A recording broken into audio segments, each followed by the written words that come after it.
find it difficult to focus on your customers and even your own employees as you're juggling numerous vendors? Do you have more meetings with vendors than you can count? And do their reports filled with technical jargon make you feel clueless and frustrated? Such is the story of Nathan. Being at a car dealership, he's concerned about his store's digital marketing presence and invests most of his time dealing with vendors to promote his business and gain more sales and market share. Nathan is busy handling reports and reviewing them, not knowing what is happening on the advertising front and about his true ROI. Poor Nathan is worried but can't figure out a solution until he found BZ Consultants Group. BZ Consultants stepped in and was able to take the digital marketing vendor burden off Nathan's plate, giving him peace of mind that the best interest of the dealer was always top of mind. Being an unbiased third party, BZ Consultants always made sure to relay the reports in easy, relatable, and actionable ways so that Nathan could best utilize the data. Now, Nathan can focus on what he really wanted, the customer experience and growth. By being your digital marketing business partner, BZ Consultants Group will remove the hassle trying to hold your vendors accountable and increase your productivity with the time you will now have armed with true data. Together, we make it possible because your success is our goal.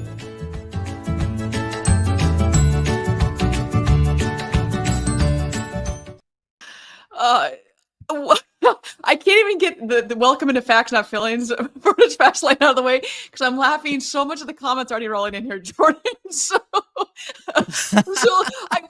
welcome everyone into Furniss Fast Lane with the one and only welcome. Welcome into Furniss Fast Lane. And I'm laughing so much between Jeff and Brian, and we've got Jordan running in here into everything. So everyone, welcome into Furniss Fast Lane.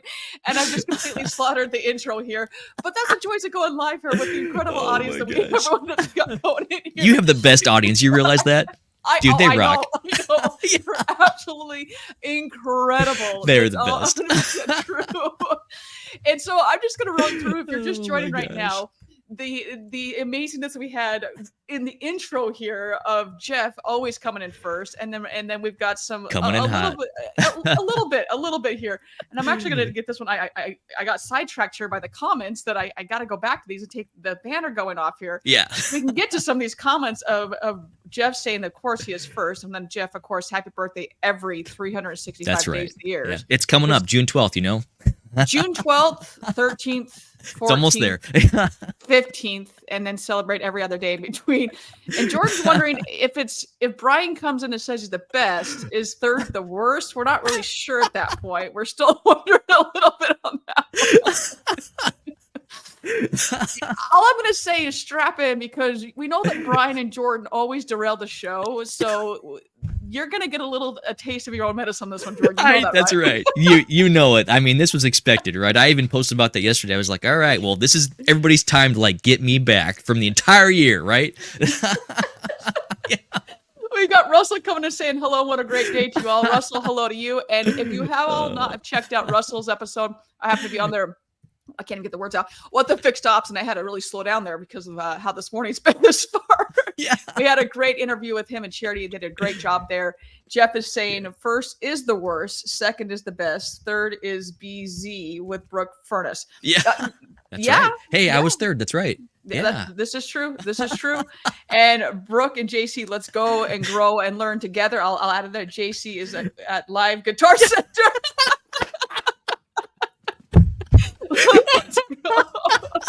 That Stairway to Heaven is next, right? You never know what's going to happen on the live version. He just might bust out some acoustic solo mid-bass right here. We never know what's going on here. And like you said, it was Stairway to Heaven. We got Russell saying we're really all the very best audience. Russell, it's so true. I have awesome guests. That is 100%. I'm very biased in that, but we do have amazing guests. And then the audience, man. Your audience rocks. You know it. They're phenomenal, Jordan. They're, as you all know, you guys are awesome. We got Jeff saying I have a birthday every Friday. Yeah. Live with BZ. Yes, Peter is second as the first loser. Ricky Bobby at that point, if you don't come first, if you're not first or last, that's right. First or last. Larry, hello to you. Oh, Larry Feldman, the man. Larry, Yeah. good to Ooh, see Kelly. Yeah, Kelly. See you Monday. Kelly from was it last week, the week before? I know that you had said you were looking for new opportunities. So I'm not sure how that's going for you. Hopefully something's coming in hot for you because you're awesome. We are hooking her up next week at SotoCon. Hell yeah. See, this is what happens. Once again, great audience right here. That's right. Yeah. And Tony and Owens. at some point, yes, we are going to get into the takeaways here, but we've just got a lively audience here. We got Russell as well saying you were an amazing guest on our show. I had a great host to get the audience going and the guests going. I bet this interview doesn't happen for 120. Let's see what that over-under is, right, Jeff? Tony, hello. Yeah. Freaking love Tony. Tony rocks. Tony's amazing. Yeah. Robert. Robert. Dude, love that guy. I actually interviewed him. Seriously. His episode's dropping here in a couple weeks, so super I'm looking forward to that one. That's going to be awesome, as always, right? And he noticed. He noticed. Oh, my gosh. Yeah, so story real fast on that. So Nathan Southwick, our producer over at Asodu, he said, you've got a few weeks, like you should work on that before SotoCon. So I've been working on that, like the joke is like 8 weeks now. And I got to tell you, like, it's not going to make the cut on Monday. I'm telling you that right now. Like Sunday at like 3 p.m. before I have to board a plane in O'Hare, like this is coming off. I'm telling you that right now. It is not where it's supposed to be. I cannot grow a beard. Do you have the black cat? That's the question. I do. That's right. And for those who don't know, obviously Jordan was with Gates Automotive when I reached out and I was going to interview. I was under the impression you were still at Gates Automotive. The announcement had been made that you were heading over to head of engagement with Asoto. Yeah. You've got a SotoCon happening next week. That's right. Before we jump into all of our takeaways, talk a little bit about that. I know we've had a lot of fun here. We still got comments rolling in here. Oh man, so talk about it a little bit. So those who don't know what a SotoCon is, like that's my fault, my bad that you don't know us. You don't know what we're doing. We've got one of the biggest events that we love doing. We're having hundreds of dealers from across the country get together for 2 full days of workshops, of breakout sessions, for main keynotes, all that stuff. It is going to be an awesome time to spend time with other dealers, with industry partners, and we believe that collaboration is really the future. And I mean, obviously, I'm so passionate about that. That's what I've always talked about. But like, seriously, the in-person collaboration, what's going to happen with everybody next week between Tuesday and Wednesday. We do have like a welcome session on Monday and then also a going away session on Thursday. But Tuesday, Wednesday, like that's 2 full days packed of educational content that we're just going to front load everybody on training topics through automotive. Man, I'm so looking forward to it. This is going to be great. You were there last year. You know what it's about. I was supposed to be there last year, and then I ended up in the hospital and was not there last minute. So, but you had tickets. I did have tickets. I 100% had tickets. Well, I'm sorry to hear that. I contributed to the SotoCon fund. That's right. Thank you for your contribution. No, yeah, I ended up. The Fixed Ops Roundtable was going on, and I'd been on a bunch of panels, and it was a Roaring 20s, and I have severely allergic to metal, and I had like three sessions right in a row, and there was a metal band like and a massive reaction. It got into it was really ended up being very, very serious. Ended up in the hospital over it. So wow, I ended up not being at a SotoCon because of it. But I was planning on it. All because of Fixed Ops Roundtable. Look at that. I did one for the team. But Fixed Ops Roundtable was very successful. That's right. Exactly. Get to a couple of comments here, and then we'll jump into our takeaways from our incredible episode. Here is that Travis says, "Growing the beard. Where is the flat bill?" Yeah, yes, exactly. He called it out. It's coming, right? We got a couple of the flat bill comments coming in here, as well as Peter is asking, breaking out the Tito's. That's right. And to your point, Peter, it's been a great week. It has been and I don't know anybody else, Jordan, anybody else in the comments. It has been a crazy week. Every day this week has been. Yesterday was my shortest day, and I think it was a 12-hour day. It's been like 15, 18-hour days. It's been a great week, just been really, really busy. So, yesterday by like 5, it was like, okay, breaking out any type of vodka that I can find. Yeah, it was crazy. You're like, Tito's, there we go. Yeah, so you got a busy upcoming like 2 weeks. Like, tell me what you got going on. Dude, it is nuts. So, and to Robert, I was talking to you this week about this crazy event. It's been super, super crazy. So obviously you got a soda. We were talking last night. Yeah. Just the insanity that's going on. So next week, obviously we had the episode with Russell and his team with the podcast that dropped. Next week, a SotoCon, and I was like, man, I'm getting pulled gratefully in 3 different spots. We've got the dealer process, GA4 webinar dropping live on the September 27th. So, man, that's another thing that drives you drinking, and you just can't sleep over it. My goodness, you and I had a whole conversation about that prior to even filming. GA4 is crazy. So that's September 27th. We've got Digital Dealer going on. I mean, there's just like so many things happening. You've got a SotoCon going on. So many things are happening right now. And I know I'm leaving something out right now as well, but like, it's just, we're like ramping up all the stuff that's happening right now. It's insane. Very, very insane. We've got but Brian great stuff. Saying of all the days I have a meeting. Oh, Brian, you're killing me right now. You're killing me, Smalls.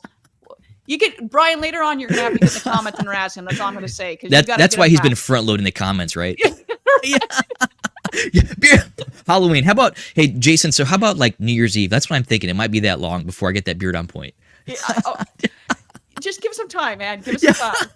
It's not. At least it's not like like a Fu Manchu or something like that. That's right. Yeah, you know it. You've got Halloween 2025. Yeah, that's what I was thinking too. It might be next year Halloween or the one after. You've got Kelly saying in the Vegas events are a mess with the F1 setup. Yeah. Yes. Big deal. Yeah. And we had here in Chicago, we had the NASCAR, and that was, I mean, they did a good job with it, but man, the setup and takedown was just massive. And so Chris is actually going to be in Vegas the week before Digital Dealer, and they're trying to get, just reservations set up. And they've got their, I don't know, speaking of people being hacked in Vegas and the chaos of everything, is just trying to get everything set up with reservations. And it's been nuts. They're like, we're trying to call. And I go, I wonder if it has to do with the fact that M Life and everything in Vegas was hacked. That could be a part of it. Thank you for everyone that brought that to our attention last week. But they goes, we can't even get anything done. And normally they just make one phone call to their concierge and they take care of, or there's, I'm spacing the name right now, but M Life takes care of everything, and they can't get anything done. They can't even get a hold of anybody. So I think there's just a lot of stuff going on right now with Vegas in general. So it'll be interesting.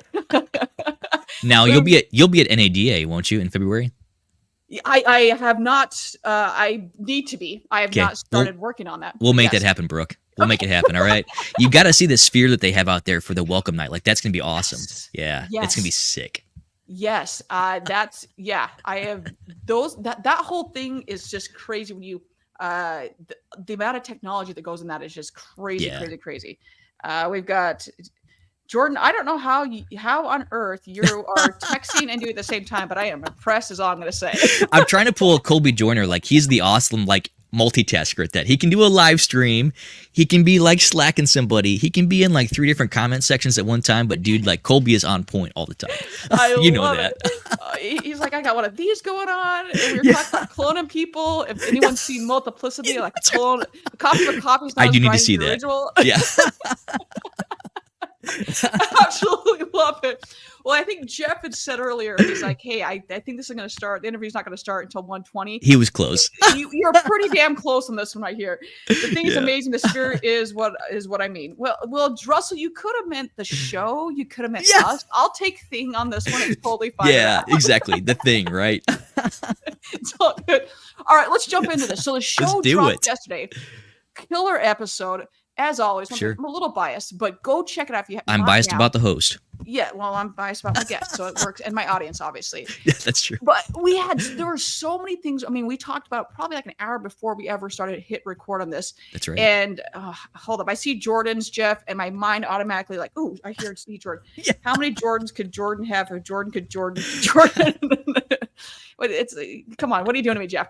But let's go with one. It doesn't have to be your favorite takeaway, but what was one of your takeaways from our episode that just dropped? So I thought about that a lot, because that was the main thing, was what are the takeaways that we could take away from that episode? And let's see how many times I could say takeaway in one sentence, because I feel like I've already said it like 5 times. So takeaway. Okay. Yep. Yeah. Copy. There we go. So like the one thing I was always thinking about was, from my perspective, it always comes down to collaboration. Like with getting together with someone like you, Brooke, and creating something like this with you, whether it's a live show, whether it's the podcast episode, like I really think that's what the future is for the entire industry. Like even at the dealer level, at the salesperson level, it's really about the connections that you can have with everybody, and how can you bring value not only to the conversation but also to whatever it is you're doing together. Like, we're a team. Like, whether you agree with that or not, like at the salesperson level. So there's so much that goes on there. I think it's just collaboration. Seriously, like that's my big takeaway. And Jeff is right. Like, over under 3 minutes, we're close, right? Thanks, Jeff. Jeff, I think you win that one. If you were to bet like a buck on that one, I think you win on that one, 100%. So, and I think that when people so many people, we talk about collaboration. And when you go back and watch that episode, you listen to that episode, we talked about that. It's such great lane that it's okay. So with whom am I collaborating? Is it my people? Well, yeah, that's part of it. Yeah. Is it my community? Yeah, that's another part of it. But in general, it's reaching across the aisle and saying, all right, I'm going to collaborate with Jordan. I'm going to collaborate with Soto. I'm going to collaborate with the mayor of my town. I'm going to collaborate. And we talk about so many different things. It might be collaborating with your competitor. I know that is a crazy thought, but so nuts, right? I know, but it's like we get so stuck that we can't collaborate with X, Y, and Z, but collaborating with other people. And that also in our industry that we say that, oh, well, we can only focus on these blinders of only our industry. Well, then you're losing the bigger picture, because you need to be looking outside of our industry to see how else we can improve. And that also is collaboration. So there were so many amazing takeaways. I mean, even how you did your podcast. I mean, how did you go about doing that? Well, I look outside and think, okay, how can I do this? How can I do this? So I love that you talked about that. Let's go on to your second takeaway. Yeah. So, even here's what you said, was that even your local competitors, I think it's so hard that people, whether they're in the district, whether in the region, they get together with their other franchise dealers all the time, either in an LMA or somewhere in tier 2, and they're like, oh yeah, like we're going to do this together. But they don't. And they don't do it to the fullest extent. So my challenge to every auto retailer out there is find a competitor in your community and find out how you both can pull on the same side of the rope. A lot of times you think that you're actually, trying to compete against each other, but there are times where you can move the industry together, again, by pulling on the same side of the rope. And that's a saying that someone said to me a couple years ago, and I was like, man, that's really stuck with what you're trying to do. And even with like podcast guests, like you were saying, like, yes, we had the mayor of South Bend on our podcast. We had a councilman. We had a GM at a TV station that was on the podcast that brought so much value. And you just centered that conversation around, hey, what do we have in common? How can we focus on that together? And how can we create great content that, it's not for the sake of creating content. It's actually for bringing value to your audience, whether it's their audience, whether it's your audience, whether it's expanding audiences. Like, there's so much there that can really happen, between that. So like, second takeaway I'd say is just start. That's really it. I'm not going to overthink it. I'm just going to do it. You don't have to think about what your podcast name is. You don't have to think about what the content is. Like, just go out and create it. And I think back to, so for a while I did a personal vlog, and it's still ongoing, but I challenged myself. I was like, all right, I'm going to try and do this every single day, and I'm just going to carry my DSLR around. I'm going to vlog about it, but even then I'm going to try and create a storyline that makes sense, like start to finish, that when someone watches that, they'd leave changed. And I did that so far for 62 episodes. The first 35 was actually like every single day, which is super hard to do for 35 days straight. Like, it's nuts. You stay up till like midnight editing, but like, it's meaningful and it's powerful to do that. And the problem is, I thought about doing that for so long, and eventually I just went through and did it. And that was like the biggest learning curve. The biggest learning experience was getting through those first couple episodes. And if you're really willing to learn and like get through that, like, dude, just start, go out and do it. Like, Brooke, what are your thoughts on that? Yeah, I'm going to take that one step further. Yeah. Is that we're so afraid to start because a lot of times that we're just paralyzed by, we're going to make a mistake and we don't want to make that mistake. And so one of the things we talked about at length was just don't be afraid to try new things and make those mistakes. That's right. And and as we've talked about this not only in our episode, but we've talked about this previously, that those first few times you're not going to be great at it, and that is okay. And as we talked about also is that, hey, those first few episodes, it's okay that you suck.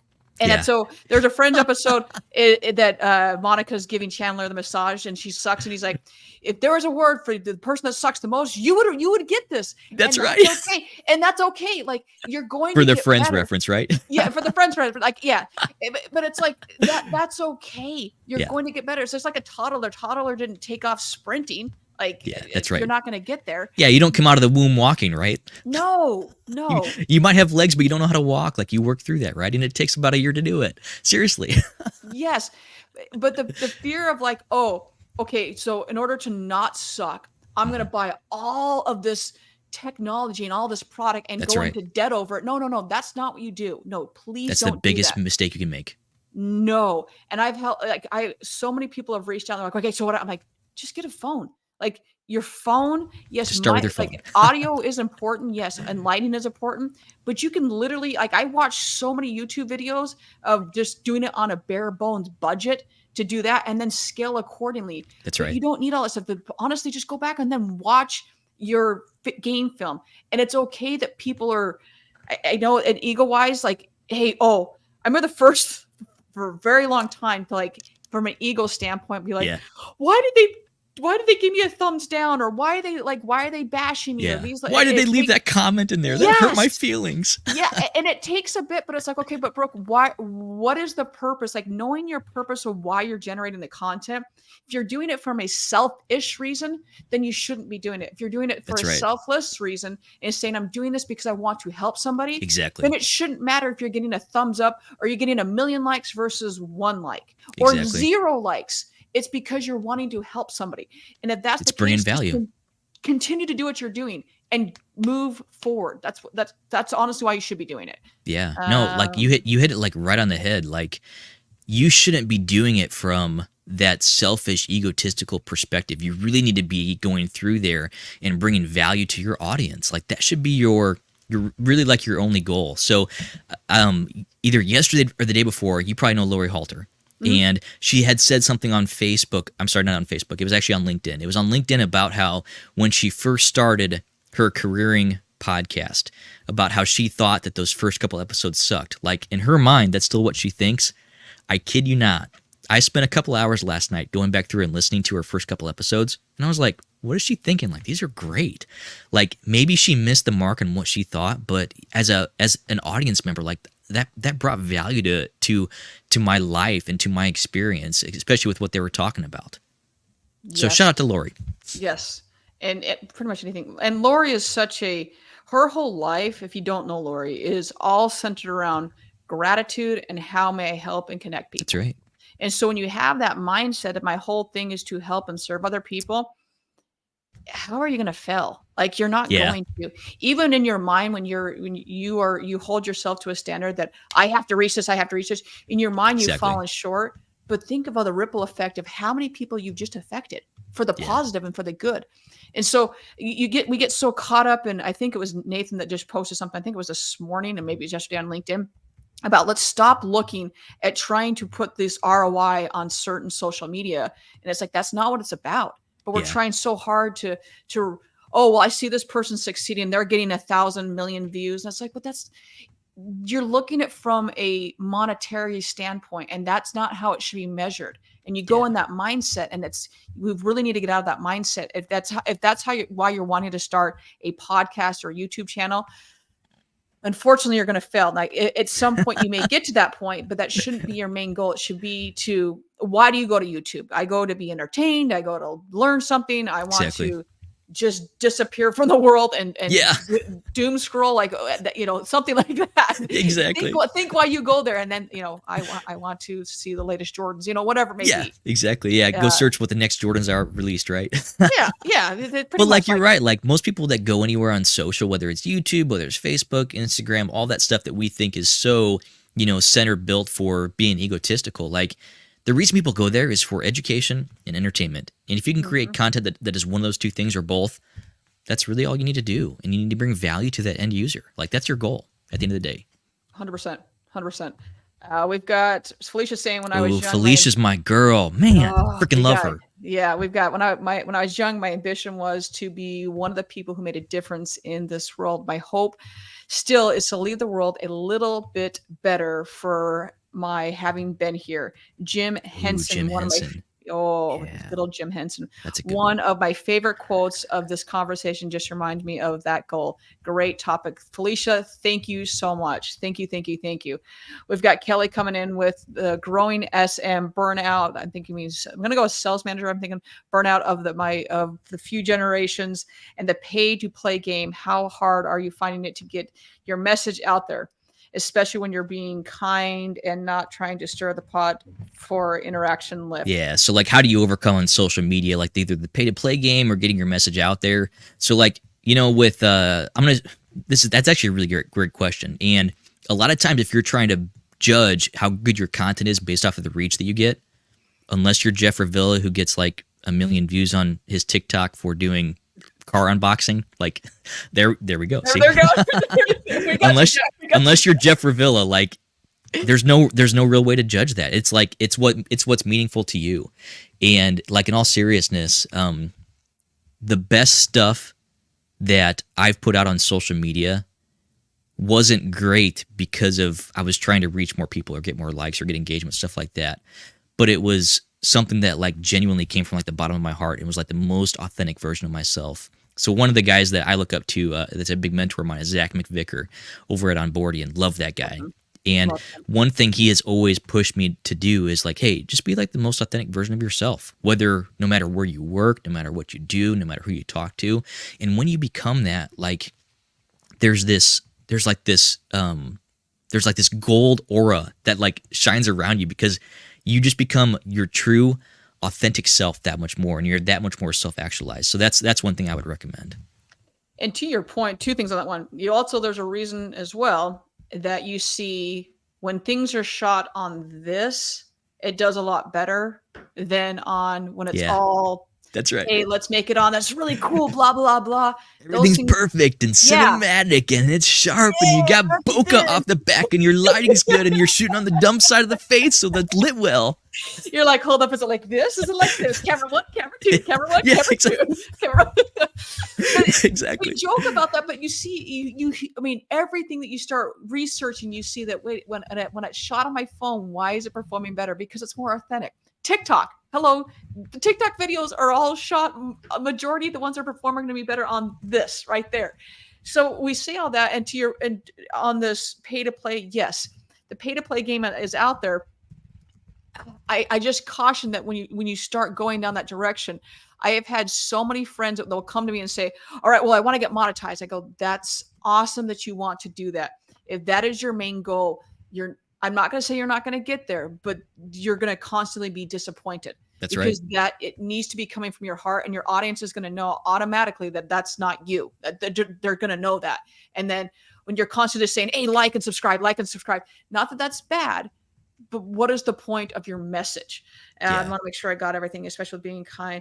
And this is the other part of your question about not stirring the pot. Like for me personally, there are you may be in a spot where you're working that you're not allowed to stir the pot. Like your company, and I've definitely worked for those companies that like you ask the question, they're like, and you either stop asking questions or we fire you. That's right. So you also have to You've been there, right? Oh, more times. I think we've all been there. Yeah, most likely. And most people on this chat, they're like, oh yeah, I know what the hell you're talking about. Yeah, they say this way or the highway. You ask one more question and there's the door. Sure. So you also have to know your environment. Like right now, it's like, hey, I checked with the boss, and the boss is like, do whatever the hell you want to do. Sure. So know your environment where you can say, hey, I can call a spade. I can call it this person. Now, for me, I'm also going to understand, I'm not going to go straight to villainizing someone. I understand there have been multiple times where I'm like, wait, this does not make sense. Why does this not make sense? And I'm going to go ask XYZ person or company or business or dealership, or why are you doing it this way? There may be a reasonable explanation, but I'm going to figure out why before I jump down their throat and be like, you son of a, what the hell are you doing? Like, what are you doing? Or it's the third party or whatever it may be, but seek to understand versus going straight to be like, you suck. You're horrible. Without, you have no idea what the background is. So hopefully that answers your question there. We've got a lot more comments coming in here, so I'm going to go with this real quickly. JB, I saw that you came in late there. We still love you. You're awesome. Thank you for joining. You still rock. Yeah. Jeff, You're just keep doing what you're doing. Yeah, you're awesome. You're awesome. Says the guy that has multiple videos on TikTok with millions of views. Jeff, who we're all just like, Jeff, will you do our social media for us? How about that? Yeah. I'm just trying to get better version of myself than yesterday. Candace Lowe. Yeah. Yes, That's Candace, a great one. Candace, love you. Candace is a flower. Peter, Candace, and Candace, as you know how I feel about you. You know how I feel about you. We have many talks. Be real, be yourself, as there's nobody else that can be you. Amen. Amen to that one. Candace, yes, love you. Peter Smith, you got it. Quit trying to be someone else and just be you. And it's amazing how many people, they just automatically know. The audience knows whether you're being authentic or not. They sniff that out quicker than anybody else. Jason is saying, great conversation here. Appreciate the invite. Well, Jason, we appreciate you. Thank you for being here. Yeah. We've got Tony saying the key to reducing SM burnout is hiring and train your people who are versatile. And I'll say it's not just hiring and training, but it's also constantly, I'm going to actually leave this up here. Oh, nope, I'm not. I'm going to bring up Jordan's comment because I did that as well. We're going to go back to Tony's comment. Leave Tony's up, please. Forget mine. We'll go back to your comment. Is that it's always seeking to know their why. Because if you just say, all right, here you are, we're going to train you, but your training is go sit at that computer and figure out what the hell you're doing. No, that's so tough. Yeah. It's like, because we get so confused that this is hiring, this is training, this is onboarding, but what is that? How many times and it's not just our industry, it's a lot of industries where we say, all right, there's computer figured out. We have Stephen Moore on the show, and I'm going to screw up the stat, Stephen, so I apologize. But I believe the stat was it's like 10 years before a manager actually gets trained. What? Are you kidding me? And the job training, right? On the job training. Oh, wait, my favorite, hit the ground running, right? Throw them in the deep end. Good luck. Hope you figure it out. Like, yeah. You can do it. No. Or we're just going to say, okay, well, they just want more money. No, nowadays, the younger generation is not enticed with money. So what are you doing to understand your employees' why? And when your employees' why, your employees are going to figure out your clients and your customers' why. But we've got to continue to seek to understand what is driving them. Why are they can go work anywhere. But if you're not seeking to understand that. And with the training, it's got to be continually training, not just, hey, you're right here, here's the workbook in our handbook, read it, figure it out, good luck, never gonna talk to you again. Yeah, exactly. You can't do that. And don't do the freaking check-ins when it's convenient for you, managers. When is it convenient for your employees? Funny concept. But I could go on days for that one. Yeah, Jordan. but even like on that point real fast, so the hard part is that a lot of times the employees need their manager when it's the most inconvenient for that manager. Yep. So there's a GSM over at Mohawk Chevrolet that I met 2 weeks ago, Katie, and she knows that when someone comes to her and says, hey, I need to talk to you, she will literally clear out everything and go talk to them because it's that important that they came and said, Katie, I need you right now. Mm-hmm. And she's willing to sit down, talk with them, see what's going on. And yes, maybe a sales manager or a GSM is at times a glorified babysitter, but I think you need to take it to the next level and say they're a coach. They need to show their players how to get out of their head and get back in the game. Yes. And you've got Peter just saying to sales managers maximize FOMO. You have to learn how to detach. More is not always best. Yeah. And Jason is also saying, thank you, Jordan. I added the little voice there as well. Your voice does not sound like that, I'm sure, but I just added that voice. That's right. Oh, Brian's back. Brian, welcome. We were lost without you, so welcome back, Brian. We were very concerned, so don't worry, we're still going. The show has now been leveled up a little bit since you're now back. So thanks. That's right. Yeah, now it's 2.0, right? Maybe if you keep this going on long enough, it'll turn into Facts Not Feelings After Dark. Actually, no, Furniss Fast Lane After Dark. FFLAD. It could be. I just sent so as we talk about the awesome audience that I have, and I don't have a show without you all. When Brian, when I interview you, I told you that I had the logos. They'd been revised, whatever. I sent them over to the we're getting the store up and going, which has been like a freaking year-long process. And I sent the logos over to the e-commerce people that are and one of them happens to be the Facts Not Feelings After Dark one. So that is being done. The swag is coming for that.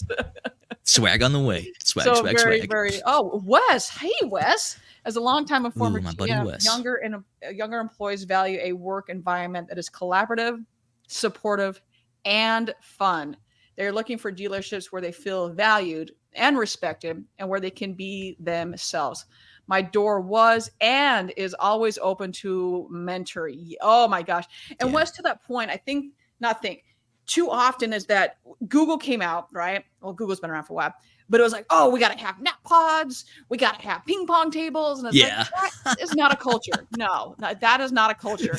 But to your point is that they want to know that, hey, you have my back, that my voice is heard.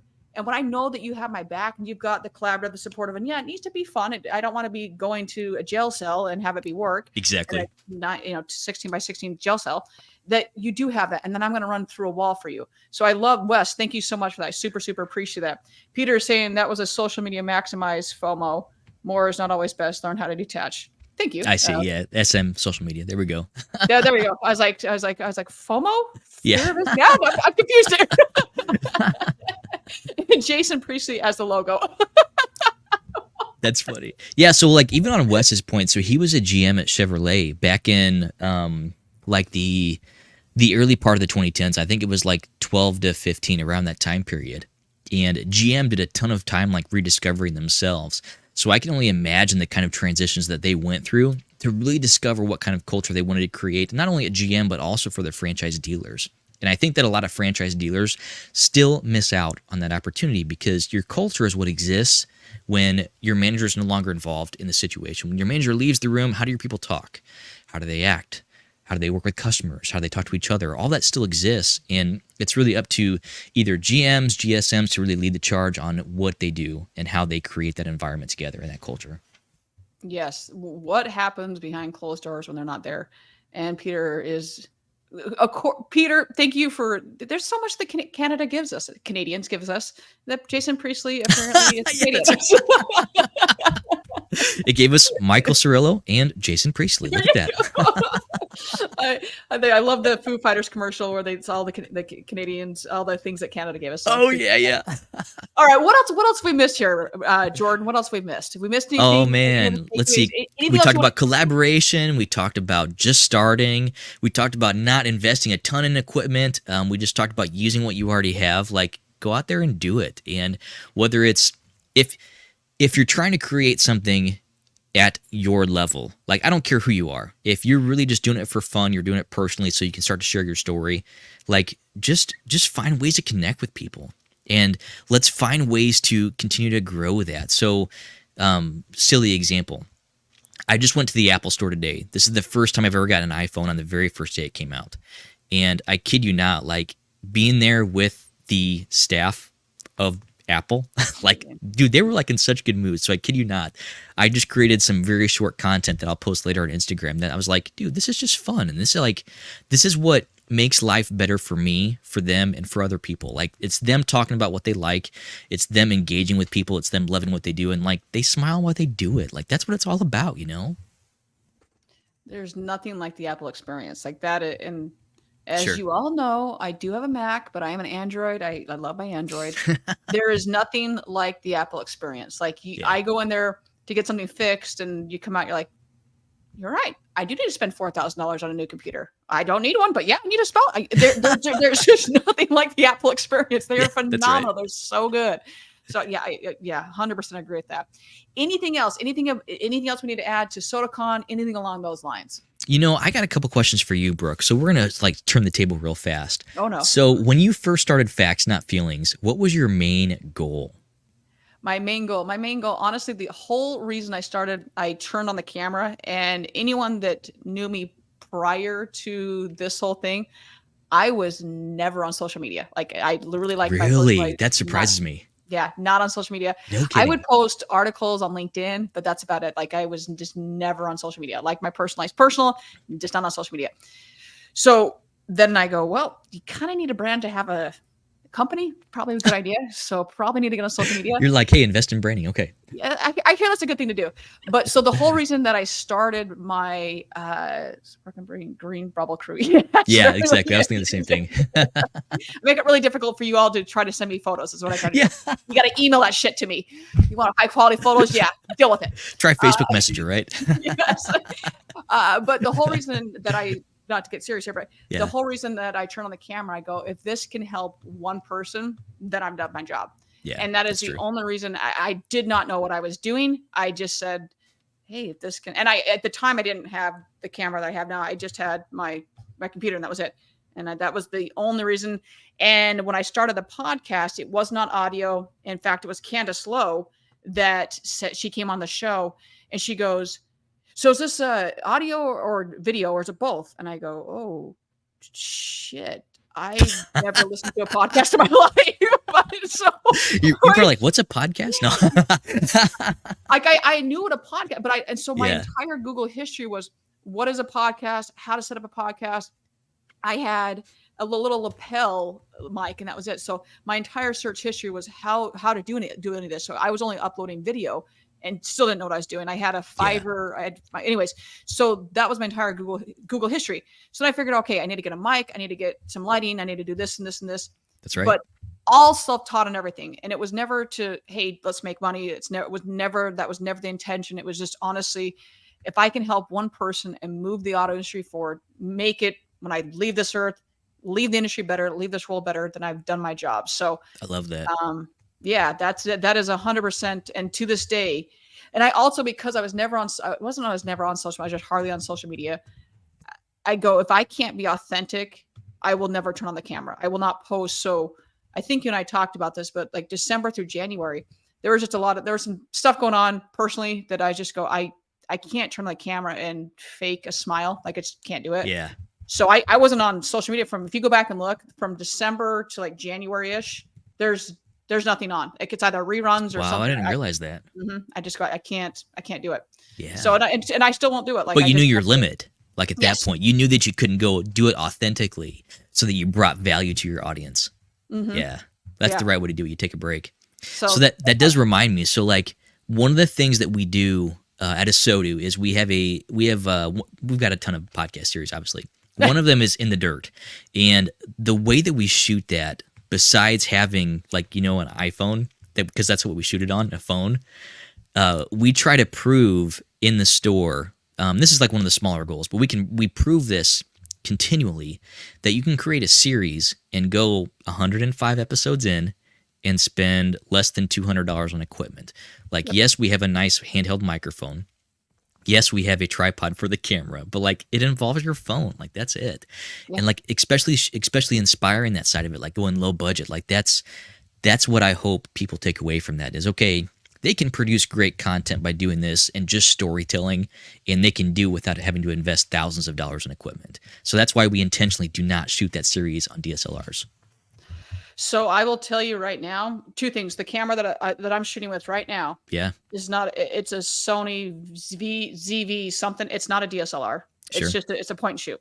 But I did my research before, because I go, I'm not dropping. I refuse to drop $2,000-$3,000 on a camera. Yeah. It's I'm just not going to. The camera was $700. Yeah. Yes, is that? But my camera actually we were on a trip a couple years ago, and it was stolen from me. So I had a point and shoot. And so I was like, I do need to get another camera at some point. So I was like, I'm going to do it. I might as well make it a webcam. So I'd actually reached out to Isaac and said, hey, Isaac. And so he was helping me. Yeah.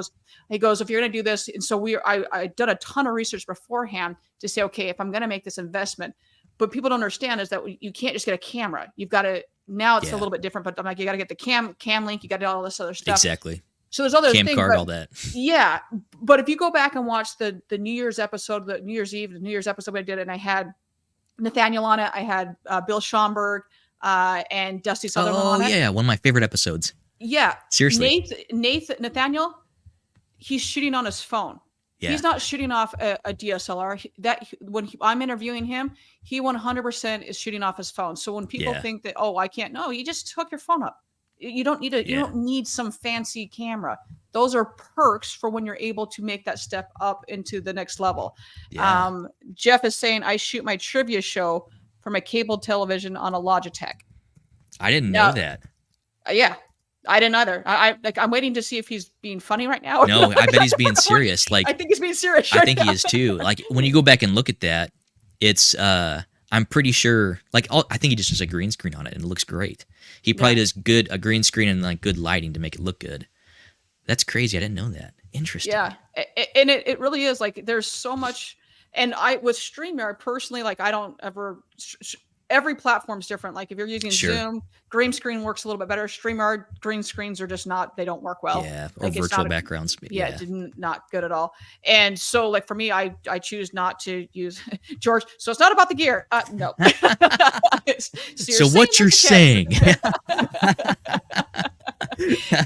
But so often it's like people just go and just drop. I'm like, no, don't do that. Yeah. And even something like what you can't see behind here is I have a light back here. And I originally bought it thinking that's all that I need to, I spent the money thinking that's what I need to do. And I don't even use this light anymore. And it's a massive light. Yeah. And all I have are, just so everyone's aware, we'll go into this real quick. I have 2 Elgato key lights right here.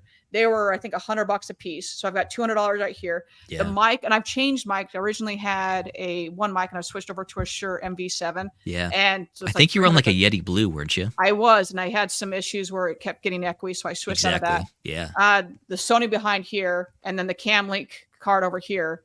But then I have Stream Deck over here that powers these two. So I mean, I go as minimal as possible to do everything, and then I've just got lights that shine up behind me. So it's you go as minimal as possible until you need to get more. We've got some other things going on here. But yeah, again, it lets you focus on what's important. So, like, okay, to Jeff's point real fast, what's more important than the camera that you use? The lighting. Like, that's really what sells the shot, no matter what you do, even if you're shooting on an iPhone. So real quick, do you know who Toyota Jeff is? Have you ever heard of him? Yes. Yep. Okay, so Toyota Jeff, oh, duh. Yeah, you would have met him at McCain when we were back there in April. So that was the first time that I met Toyota Jeff.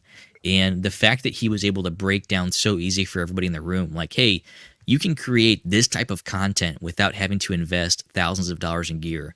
Like, even the fact that he showed you how to do certain things like shot for shot, it was just cool to see that. And it's inspiring to see that, hey, we don't have to focus on the big stuff. We can really focus on the shot and make it look good and do it just on your phone. And as simple as like backing up, like when you're shooting, it's funny, but like, it's that simple, you know? We've got, and I think you mean Blair Witch Project. And then it really is. It's not. It's the Blair Witch Project, which is that still is crazy. That's cinematography, though, right? Yes, and Pittsburgh Jeff over here. Pittsburgh Jeff, that's right. Awesome. All right. Anything else we want to add to this, Jordan? Oh man, Brooke. Okay, 2 more questions for you. Oh, good. Okay. One. So I know, like, let's do this. Okay, here we go. So obviously we talked about how you started. So what about this? There were times in your career, especially when you're doing your podcast series, that you wanted to quit. How did you get through those valleys within your podcast career? Alcohol? Oh wait, you've always been successful. Never mind. That's a bad question, isn't it? No, man. It was. I go back to, if you don't have the reason of why you're doing it, you're going to quit, because it is. I think so often is that people don't understand. You understand because you've done it. There is so much time and energy and honestly money that is involved to get these up and going. Is that I am 100% self-taught. I didn't know what I was doing. Everything was figure this out. So it was a lot of trial and error to figure out, okay, I use Fiverr to do my thumbnails and everything like that. I've now found I've found a phenomenal person to here shortly to start doing all my editing. That's just doing it. Yeah, exactly. So it's taken a while to get there, but I was doing everything myself. And then that just became, I spent 10 to 12 hours a week just editing everything. Yeah. And that's where it got to the point I was like, okay, I need to unload this stuff. Like this is taken away from my actual job, which is my consulting company. So I just go, man, and it would get to the point that I was like, okay, should I do this? But I was like, it would be that one text would come in, or that one LinkedIn message that would come in and be like, thank you so much. I really needed to hear that, or that helped me in my journey or helped me in whatever. And I go, okay, that's right. This is why I'm doing it. If your whole reason why you started a podcast or a YouTube series is to make money, and you're not making money, and then you're doing all this stuff, you're going to give up. But if the whole reason you're doing is to help people, then you're going to be successful, even if you're not bringing in money from this show, because your whole reason is to help people. And that's what kept me going, is that, hey, this is helping somebody. Yeah, man, Brooke. So I love that. And I mean, final question on this side of it. So let's make it even bigger than what, whether it's a podcast series, whether it's marketing, like, how do you find the inspiration to keep doing what you're doing and going out there and serving people the way that you do? Because you seriously have done that to the epitome of what anybody could be doing it. Like, you seriously love helping people. So what inspires you to keep doing that every day? That's because it's amazing, Brooke. It's really inspirational. Well, thank you.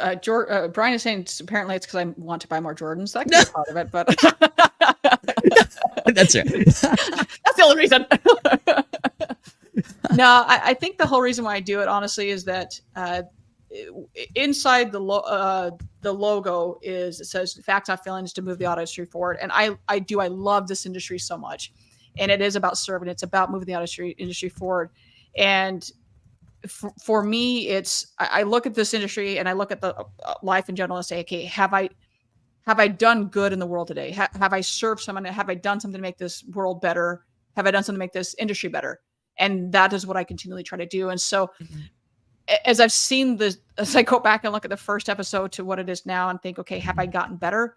Have I done better? And honestly, to try where this is not I wouldn't even call it a series where it's, hey, we're on for 3 months. We do this every single week. And so try to find new people, we've only repeated a few guests. So to do this for, I don't know how many episodes we were, to say it's 120 episodes isn't really that, because we do this other, we do this That's on true. Friday. Yeah. So we're all, 200 plus episodes and not really repeat guests. It takes a lot, but the whole for me is to try to find people that it's not, I don't like the word like-mindedness, because I don't want to be in an echo chamber, but to find people that say, hey, you have something important to say. I don't really care your title. I just want your voice to be heard so you can help other people. And to me, that's something that is so important for people to hear. That's great. Well, Brooke, on behalf of myself and the entire Facts Not Feeling audience, thank you so much for doing what you're doing. I know it's super hard to go out there every single week and keep going through and making this happen, but it seriously brings so much value to the entire automotive industry, and it's people like you who are pushing things forward. So Brooke, thank you so much. Well, thank you. And I go back to, if it wasn't for everybody chiming in here, if it wasn't for amazing guests like you all, I wouldn't have a show. So yeah. I super, super appreciate that it comes back to you all. So I can never thank you all enough for everything that you all do and for being a part of this and making this all happen. And just seeing these comments roll in, I honestly am continually humbled by all of this. So just thank you, everyone. Just cannot thank you enough. Everybody loves you, Brooke. You realize that? And it's because you're out there killing it. You bring value to so many people. You're out there changing the industry. People love you. Just keep doing you, Brooke. You rock. Right back at you. Right back at you. All right, let's wrap this up here. So, AutoCon, you're heading out. You're going to be out there. You guys are going to kick-ass take names. That's right. I better get a lot of video content. A lot of FaceTimes. We're going to be Facebook messaging you the entire time, right? Through video chat. And Jeff, I think you're amazing. You're amazing. You're amazing. And it's a running joke that I love to take syllables out of words all the time. So that's exactly, you're amazing. I just take syllables out all the time. So yeah. And Brian Ortega's right. This message brought to you by Kleenex. and the best part is I keep getting something in my context, so it looks like I'm crying out of one eye right now. So yes. I'm not crying. You're crying. You're crying. Shoot, man. Yeah, Brooke, we were so excited to have a SodaCon next week. And obviously, it's all around building community and bringing more value to everybody and changing the automotive industry together. And it's great to partner with great people like Brooke Furniss. So thank you so much for having me on here, Brooke. Thank you for doing you and changing the industry. And thanks for sharing some Kleenexes with me today. Yes. This has been great. And right now, for everyone that's watching, you've got his link right here. If you go to that link, it's going to take you right to it. Obviously, following him, but also to a SodaCon where you can go if you have. First off, if you don't have tickets, where have you been? Go get your tickets. Go get your tickets. Go DM me. We'll make it happen. Yeah. Yes. Anything else about the SodaCon that you want to throw down here? Oh man, like again, it's next level this year. 62 plus speakers over 2 days with 43 topics that we're going through and talking about, whether it's sales and BDC operations, fixed operations, branding and marketing, best practices for customer experience, changes in online merchandising, and also in online retailing. Like, man, it's so cool that we get to come together and change the industry as a whole. And it's not about like a SODU doing it. It's about us doing it together. Like, that's so cool. Like, again, it's collaboration at its best, is we are doing that together. Whether you're a dealer partner, an industry partner, or even someone that's not even attending and following us on social, like that's what it's about. We get to do it together. I love it. Love it, love it, and I'll be cheering for back here in Chicago Through FaceTime. Yeah. Yeah. Go team, go team, Yeah, go team, that's go. And then Wes is saying excited for SodaCon new friendship and to see old friends. Love Wes. He's great. Yeah, and Wes, I think you DM'd me a while ago, and I totally meant to get back to you, and I never did. So we'll have to connect later. So I apologize. Wes, Brooke still loves you. Yes, it's not that.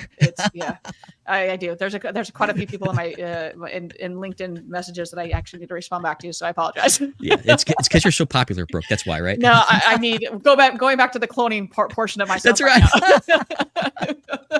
Oh man, Brooke, this has been so awesome today. Thank you so much. Awesome. All right, well, everyone, as always, you know the drill at this point. Find a way to serve today. Jordan, thank you. But everyone, find a way to serve today. Find a way, whether it is just reaching out, opening a door for someone, finding just a simple way to serve today, smiling. That's right. Go do something good. Just find a way to serve today. With that, everyone, we will see everybody next week.